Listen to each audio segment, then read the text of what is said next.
Scanning for audio.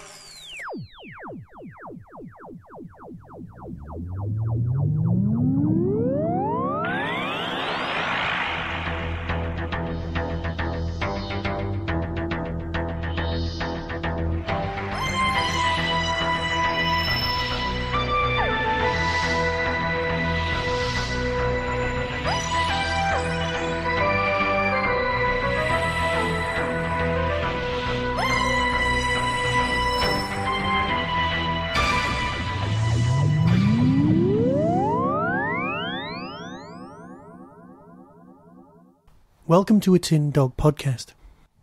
Number 350. Yes, I know I'm a little bit behind on my DVD reviews, but bear with me and we'll catch up just about as quickly as possible. For those of you interested in that kind of thing, if you want to skip back to something like Tin Dog podcast number 9, you'll hear a review about the Ninth Doctor. Not the Ninth Doctor as portrayed by Christopher Ecclescake, but no, the Ninth Doctor as portrayed by Richard E. Grant. Now, I've been podcasting for about 7 years, so any opinions I had then are prone to changing. So when Scream of the Shalka finally came out on DVD, I managed to pronounce it correctly for once, which is good. I kept shoving an R in there for no reason. Scream of the Shalkra. Perhaps it just sounds better, I just don't know. But I was pleased. Because until this DVD came out, the best way, in fact the only way to get hold of a copy of it on DVD, was to wire a Wii directly into your DVD recorder or your hard drive recorder, go to BBCi, play each episode individually through the Wii, through the TV, through the DVD recorder, then edit all the files together, then burn them to disc, then print your own cover, and only then could you watch Doctor Who on TV the way it's supposed to be. But now you go to a shop, you pay your money, you bring the disc home, and that's it. Who am I kidding? Who actually uses shops anymore? You go on the internet, you press the button, you say, yes, I'd like to buy that, you wait 3 or 4 days, and eventually something arrives. But that's not important. What is important is, what do you actually get? Now, for those of you thinking I'm talking insane, yes, the Ninth Doctor was Christopher Eccleston. But in 2003, well, no. By 2003, we kind of realised that there was going to be a Christopher Eccleston Doctor, or at least a new one. But we thought that the future of Doctor Who actually lay in the world of animation. Now, for those of you paying attention, and God knows why you are, my first degree is in animation and filmmaking. I'm a huge animation fan. So when it was mooted out there that Doctor Who could return as an animated film or an animated TV series, I wasn't going to complain. You see, that way, Doctor Who still got to be ours, and if it was animation, it wouldn't be mainstream. Which means if it showed itself up, it could just be ignored. But if it was marvellous, then we could partake. I might actually stand a chance of writing for the series one day. So I was actually quite pleased. Now, before all this was known, let me take you back to an even earlier time. I didn't know Doctor Who was coming back in animated form whatsoever.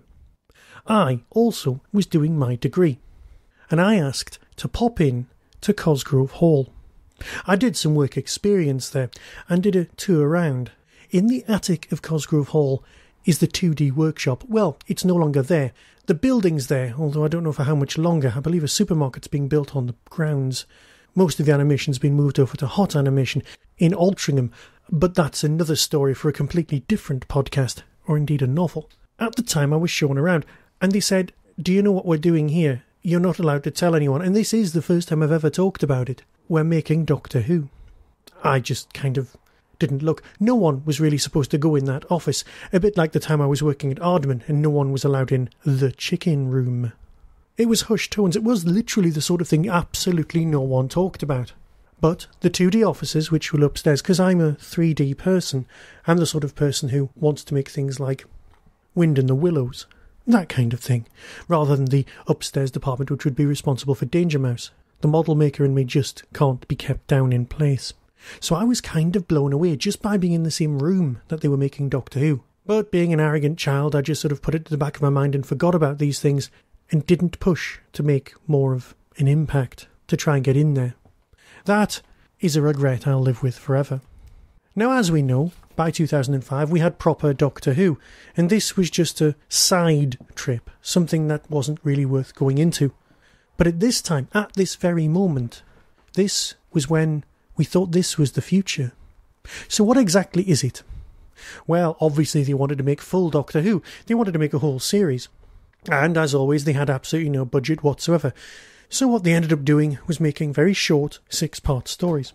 Somebody's bright idea, rather than making proper animation, was to make it in Flash. Now, due to the boring technicalities of Flash, it can be upscaled. But, at the time, the programming demanded that the Flash, well, was able to be watched via Real Player. Now, for those of us in a world of broadband, you've no idea how truly awful Real Player was. I don't even know if it's still out there. It allowed you to stream and almost get images. Almost, but not quite. The story of how this came to pass is on the DVD. It's one of the extras, so perhaps I should talk about the story. A lonely Ninth Doctor arrives on Earth. In fact, let's read the press release. The TARDIS lands in a small English village in 2003. Although, to be fair, I actually thought it was Manchester, but let's leave it there. Where the population are living in fear of a malevolent alien force. With the help of Unit and his new friend Alison, the Doctor discovers that a race called the Shalka are residing underground, preparing to strip away the Earth's ozone layer and embark on full-scale invasion of the planet. Yeah, fair enough. It's a classic invasion story, and it's got Unit.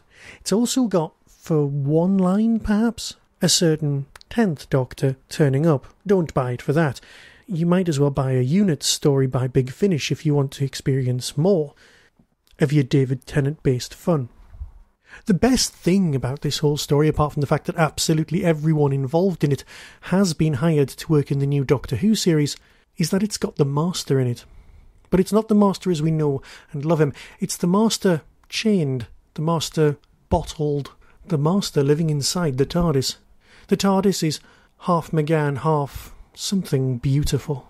I love the style, the stillness, the drawings, the sheer audacity of the animation style just gives it something.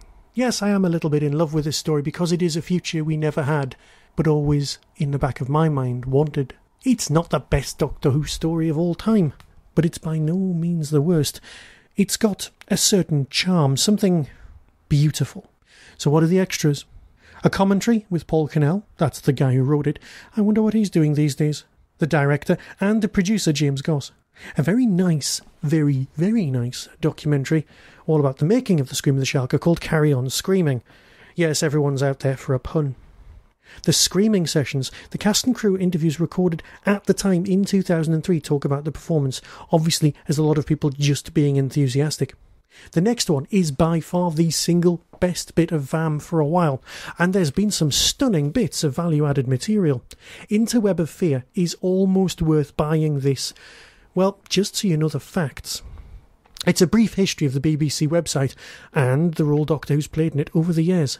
It also comes with a soundtrack album. It's about half an hour long of all of the music used. Now, as you may have noticed, I used the opening music from Shalka as my Tin Dog podcast music for this week. But I will be going back to you business as usual quite soon. It's a glorious piece of music. There's programme subtitles and production information. There's also the obligatory coming soon, and the whole thing's been digitally remastered again. So yeah, it may not be the greatest Doctor Who story of all time, but it's a definite curio, and it's definitely worth getting. So until next time, I'll bid you all a marvellous farewell and speak to you very, very soon about Doctor Who. Be seeing you.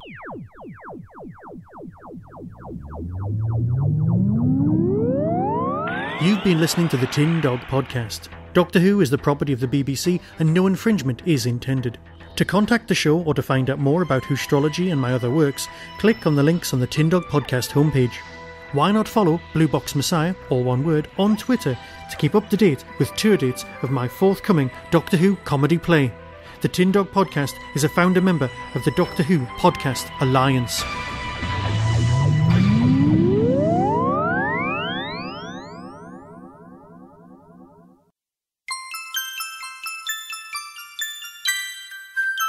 It's the 50th anniversary.